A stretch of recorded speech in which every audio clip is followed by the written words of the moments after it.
We're going to jump straight into the affordable faves and fails of February and March. I've been promising this video for the longest time because I kept putting off filming. There were so many products piling up on my side that I wanted to talk about that I decided to split this video into two. I've already done my luxury faves and fails of February and March. If you haven't seen that already, I'll link that up here and also at the end of this video so you can check it out a bit later on. This is the turn of the affordable favorites and fails. So lots of products to get through. Grab yourself a drink, grab yourself a snack. Let's get on with it. First up, we've got the Sashu Lip Liner Stain. These aren't a favorite, but they're also not a fail. So they're somewhere in between. I really like this product. It is a paint on stain. You can either just do the outline of your lips to create a lip liner stain, or you can paint this all over the lips, peel it off, and the color will last all day. But this is the problem that I have. I have three shades of these. I have the shade Hazel, Pink, and Nude, and I can only get away with Nude. So I have a neutral, more dominant, warm undertone. Nude is slightly too light. It doesn't make enough of a difference. It's not a punchy enough color, but it is a nude color, so I guess it's not supposed to be that punchy.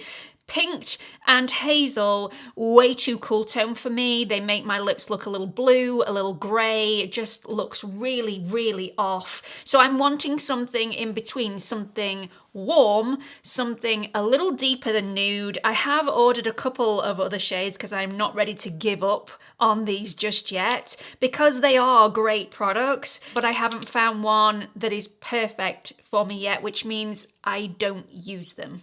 Next up, a new product from NYX. This is the Butter Glaze Soft Glow Skin Tint. It's an SPF of 30. It is a tinted SPF. I was expecting this to be more of a tinted moisturizer. I didn't get that, and for that reason, this was a little bit of a meh product for me. It's not the product's fault. It was my expectations that were a little bit too high.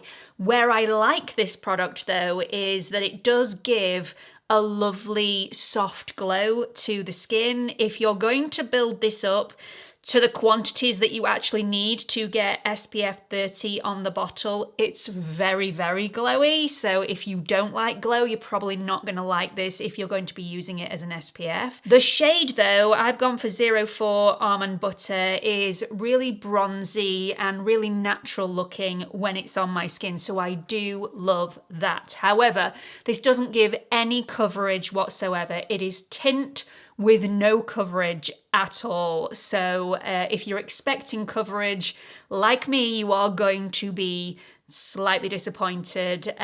Yeah, I don't really see the point in this. It's a little bit too glowy for my liking if I'm using it as an SPF, and there isn't enough coverage to warrant using it for anything else other than a tinted SPF. Beauty of Joseon Ground Rice and Honey Glow Mask. What can we say about this? I absolutely love it. It's definitely one of my favorites from February and March. I can't get enough of this stuff, so I only use it maybe once a week, which is why hardly any has gone, and a little definitely goes a very long way. You don't need to lather this on for it to work. So it's slightly, I wouldn't say a gritty texture. It doesn't have that grittiness to it, but it definitely is a little bitty, like it does have a few bits of rice in there. So it's a little bit of a lumpy mask, but you leave it on, it doesn't dry down, so it doesn't dry out my skin. It doesn't draw anything out that I need. It doesn't smell the most amazing smell in the whole world, so you don't feel like you're in a spa. But that's also what I like about the Beauty of Joseon products. They don't contain any unnecessary fragrances. So if you do have sensitive skin like me, these should be okay for you. I've been trying out a lot of new cleansers recently. I am a sucker for a cleanser, especially one that feels lush and luxurious on my skin. And if I can get that at a fraction of the cost, then win, win, win. So first of all, I want to talk about the Skin and Me Jelly Cleanser. This is another one of those products that you hardly need any of the product on your hands to get a beautiful result. I also love the packaging. So this is in a metal squeezy tube, which I think is not only great for travel, but it's also recyclable, and I love that. It's just the most beautiful creamy texture. It removes your makeup like a facial wash, so you apply this to damp skin. However, it feels like a cream cleanser. It is nourishing, it is hydrating, it is suitable for normal to dry skin. I would say this would probably be suitable for a more oilier complexion as well. I definitely use this on my oily T-zone without any problems whatsoever, and it's so super soothing. It does have that oat complex in there. It's also got bisabolol in there, so really calming, really pleasant to use. Moving on to one that I'm not keen on, however, it is not all doom and gloom. Just because it's not for me does not mean it is not for you. This is from Revolution Skin, and it's the Magic Makeup Melt. It is a soothing cleansing balm. It's got squalane in here, it's got oats in here, so really calming on the skin. The reason I don't like this, it is really thick and wax-like. It does give me that feeling of smothering paraffin wax all over my skin when you get that warmth to the skin, a little bit of suffocation on the skin, and this doesn't emulsify like a regular balm cleanser, and that is what I like. Now, there are some very expensive balm cleansers that also don't emulsify, and if you love those, you may also love this as well. So you do need to remove this with some sort of flannel or muslin cloth to make sure that every single scrap of the balm has been removed from the skin. What I don't like about balm cleansers that don't 100% emulsify though is I never know if some of the balm that has gone into my pores has actually been retrieved from my pores, and when I'm using balm cleansers like this, I tend to get breakouts a few days after. So it's a perfectly nice product, it's just not for me. A most definite favourite of mine within the last couple of months has to go to Nip and Fab Barrier Ceramide Fix Cleansing Balm. This reminds me a lot of a more affordable version of the Aquamarine Melt Hydrating Gel Balm Cleanser from Sunday Riley, which is another one of my personal favourites. I really, really love this, but super expensive, whereas this, fraction of the cost. So first of all, this goes on more like a moisturizer. It has quite a thick moisturizer-like consistency, so unlike other balms, this feels more like a cream cleanser than a balmy, waxy cleanser that melts as soon as it touches the heat of your hands. Instead, this does melt, but it goes from more of a moisturizer consistency to a gel moisturizer consistency as soon as it touches the skin. What you do, you just rub this around very much like a balm cleanser. So you apply this to dry skin, massage it over the face, wet it, emulsify, and remove it with a splash of water, or you can do it with a flannel, a muslin cloth, however you want to do it. But it makes my skin feel beautiful. It's very nourishing, it's very hydrating, it's not too heavy, but it leaves my skin feeling super fresh but really clean. If you're looking for a cleansing balm that has the most luxurious scent to it, look no further. This is from her, and it's the Purifying Cleansing Balm. I love this for multiple reasons. Not only is this creamy, really smooth, very velvety to the touch, it works, it removes all of your waterproof makeup, any SPF, any grime. It feels so soothing on the skin, and you can remove this with a splash of water, emulsify, and then another splash of water without any cleansing cloths whatsoever, although you can use a cleansing cloth if you so wish. The second reason that I love this so much is, I mean, it's a little bit of a novelty, but if you're like me and have a tad of OCD and you do like all of your balms to look symmetrical, it's a bit weird. I know I may be on my own in this camp, but you no need to worry with this. I mean, just look at how you dispense this product. Just a turn of the lid and the product is removed like rose petals. It comes out in like a petal formula, which just makes me happy. It's a lovely, lovely product. This is the purifying one, so it does have a little bit of exfoliation in there as well, but not too much that I can't use this on the delicate eye area. I just think it's a great product.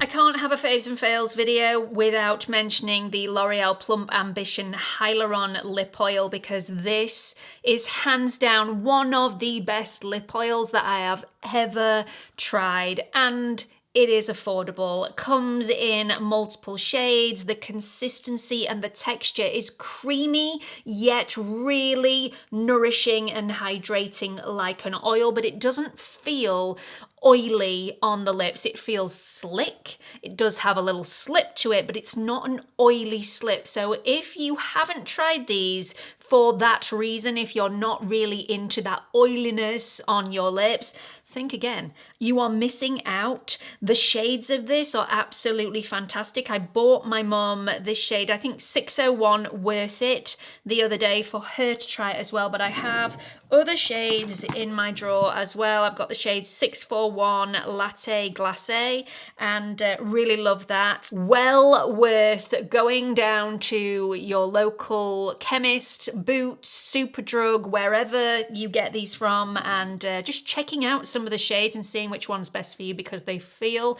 divine.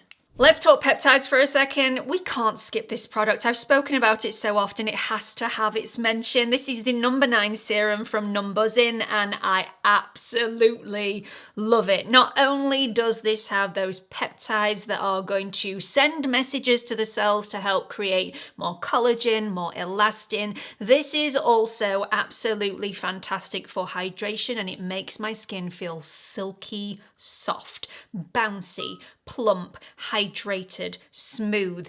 I love it. I absolutely love it. I'm actually getting to the end of my first one, so I have another waiting in the wings because this is a staple. Another peptide product that deserves its time to shine is the Nip and Fab Peptide Fix Finishing Oil. I love this for different reasons to the Numbuzzin number 9 serum. This is an oil. If you have seriously dry skin, you are going to absolutely adore this. It's actually a split serum, so you've got the oil on the top, you've also got the peptide serum on the bottom, so you do need to shake this up before you dispense it onto the skin. Once it's dispensed onto the skin, it does separate very, very quickly, so apply it very quickly to make sure that you've got an even coverage of not only the oil but also the peptides to the skin. My skin drinks this in, especially in the evening. I love it. It not only has copper peptides in here, it also has a peptide complex in here as well. So absolutely phenomenal for my skin, and that oil really does nourish overnight, and I wake up with the most beautiful glow. It's very fresh, it's very healthy, first thing in the morning. The Maybelline Poreless Jelly Hydrating Blur Primer is most definitely a favourite of mine. I have used it so often over the last couple of months, and my skin and my makeup has looked absolutely fantastic. Really smooth, really blurred. My texture hasn't been as evident throughout the day, and my makeup has lasted longer. It does have quite a thick, stiff consistency, but once it melts into the skin, it doesn't have a heaviness to it. So it's really, really lightweight on the skin. And once it's melted into the skin, I don't really feel that it's there. So it's definitely a benefit for me. I don't feel that suffocatingness, is that even a word, that I feel from other silicone-like primers. This is much more lightweight, and yeah, I absolutely adore it. It's just superb at what it does. So if you haven't tried it already, highly recommend that you go and try it out. It's beautiful. I have this product on today, and I don't feel like the eye look that I've created really shows off this mascara to the best of its abilities, but I'm going to talk about it anyway because I love it. So this is the Lash Sensational Sky High Mascara from Maybelline in the shade Green Altitude. This doesn't really show up on the eye look today because I've created a green eye look and then put a green mascara on, which means that my lashes just blend into the background a little bit and they're not as noticeable. This really comes into its own when you have a very natural eye look on or no eyeshadow on whatsoever. Maybe just a little bit of liner and apply this. It is superb. If you have brown eyes like me, this will really make your brown eyes pop. It is beautiful. It's a very warm, very midnight forest color. So I'm going to apply a little bit on the back of my hand so you can really see the depth of this. It's a neutral, warm undertone. So you're going to get that browniness coming through, a little bit of warmth, but it also has that hint of green. So your lashes aren't going to look super green. Everybody's not going to notice that you've got green mascara on. It's not like the old blue mascara from the 80s. This is very, very subtle, but it just adds a little hint of something extra, which I think is super, super special. And it has the formula of the Sky High mascara, which is very lifting, sculpting, and yeah. One thing that I haven't liked so much though is also from Maybelline. This is the tattoo liner in the shade Hunter Green. Now these two together look very, very similar and I was expecting them to be the same shade. I am not knocking the formula of this product. It's creamy, it's very smooth, it's very easy to apply. It's also very easy to sharpen as well. However, also very, very, very, very, very cool toned and not a hint of anything similar to the mascara, which I thought was a real shame because these two worn together would have looked superb if they were the same colour. Now, they don't advertise to be the same colour, but they were next to each other on the shelf, so I just thought, they're going to be the same, and they're not. So it's not the product's fault. Maybe it's a bit of an advertising fault, but yeah, definitely nothing similar. In fact, they tend to clash when they're next to one another. There's nothing wrong with the actual product itself. I was just disappointed with the shade. The Revolution Skin Super Dark Microneedle Spot Patches are phenomenal, and I'm not talking about phenomenal for the price. They are just phenomenal. I think these are probably some of the best spot patches I have ever tried. So these are micro dot patches and they really stick to the skin. So these aren't those sorts of patches that you apply on before bed. You wake up in the morning and they're nowhere to be seen because they've fallen off somewhere in the night and you're having to go through your bedding to make sure they haven't stuck somewhere else. These are superb. Wes actually had a little pimple on his back the other day and I applied one of these patches before he put his shirt on, expecting this to be nowhere to be found by the end of the day. And I actually forgot to take this off. He showered. He had baths. 3 days later, he said, "Are we supposed to have taken this off?" I was like, whoa, it's still on. It was still there. These are fantastic. Usually you do have to pierce the pimple first before you put a pimple patch over the top because all the impurities have to have a little hole to escape. A lot of the time, if there's a blockage in the skin, those impurities have no way of escaping, even with a pimple patch and salicylic acid over the top. So having these little micro darts in there means that you don't have to create a hole which can leave a scar. These just go straight over. There is a little bit of a prickling sensation when you first apply it, but definitely no pain. And these work within 12 hours. It does say that you need to leave these on for 4 hours or more. I would say overnight. They're just amazing. It seems like ages ago that I first tried the L'Oreal Le Shadow sticks, and I feel like I've talked about these to death, but I haven't done a faves and fails since first trying these, so I have to put them in here. These are lovely, and they are really cooling. There is that cooling, calming sensation. It's very cold when you first apply these to the lid, and not only is it very, very comfortable to wear. It gives you the time to blend these out so you're not having to very quickly and frantically blend these with your fingers or a brush before they set. But once you've blended them, and I would say it gives you at least a minute to blend, these set and they are going nowhere. These do not settle in any of the creases on my eyelids and they last all day. They come in so many beautiful shades and I just swear by them. I actually prefer these to a lot of the really luxurious and high-end products that I have in the cupboards over there. So yeah, gorgeous. I really am getting low on this product and my mum is onto her second bottle. This is the GF 15% solution. I have never tried a growth factor serum this inexpensive before in my life, and I don't think I've used it long enough yet to see massive benefits. But I have been told by others that they are seeing beautiful results, and this growth factor serum is a fraction of the cost of a lot of other growth factor serums that I've had on my skin before. It's incredibly pleasant. It is really liquidy like water, so it just goes into the skin like a little drink of water, and my skin really enjoys it. It's very lightweight. You can't feel it on the skin at all. It doesn't have that tacky residue on the surface at all, and then I can just go on, apply my other products over the top of it and get on with my day. I really like this. I use it in the morning and I also use it in the evening. I probably use too much of it if I'm being honest, and having seen how quickly my mum's gone through her first bottle, I probably think she's using too much as well, but it just feels so nice on the skin.